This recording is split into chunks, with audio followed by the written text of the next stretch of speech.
Future plan കണ്ടെത്തുക. നിങ്ങൾ ആദ്യം ചെയ്യേണ്ടത് വെച്ചാൽ നമുക്കൊരു ഒബ്ജക്റ്റീവ് സെറ്റ് ചെയ്യണം, ഒരു വിഷൻ സെറ്റ് ചെയ്യണം. ലോങ് ടേം വിഷൻ വേണം, ഷോർട്ട് ടേം വിഷൻ വേണം. നിങ്ങൾ എന്ത് ചെയ്യുക, നിങ്ങളുടെ ടൈം ഉപയോഗിക്കുന്നത് നിങ്ങളായിരിക്കണം. സോഷ്യൽ മീഡിയ നിങ്ങൾ സോഷ്യൽ മീഡിയ ഉപയോഗിക്കുന്ന ടൈം സെറ്റ് ചെയ്യണം. If you don't fill your day with high priority action, will automatically get filled with the low priority distraction. Execute a vision, set your roadmap. If you don't know where you want to go, you will go anywhere, and anywhere is not the best place to go.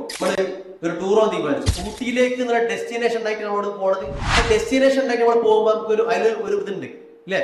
പക്ഷെ അതൊന്നും ഇല്ലാതെ രാവിലെ എണീച്ചിട്ട് വണ്ടി എടുത്തിട്ട് ഇറങ്ങിയാണ് പോയി. ആ ട്രിപ്പിൽ എന്തെങ്കിലും ഉണ്ടാവില്ല. അതുകൊണ്ട് ഓർത്ത് വെച്ചോളൂ, if you don't know where you want to go, you will go anywhere, and anywhere is not a best place to go. Dream set ചെയ്യണം, ഒരു ഒബ്ജക്റ്റീവ് സെറ്റ് ചെയ്യണം ലൈഫിൽ. അത് സെറ്റ് ചെയ്തിട്ട് എനിക്കൊരു ഓണ്ടർപ്രണർ ആവണം, എനിക്കൊരു എഞ്ചിനീയർ ആവണം, അല്ലെങ്കിൽ എനിക്കൊരു സ്വന്തമായിട്ട് IT-യിൽ ഒരു പ്രോഗ്രാമർ ആവണം. ആ രീതിയിൽ ഒരു കറക്റ്റ് റോഡ് മാപ്പിംഗ് സെറ്റ് ചെയ്യുക.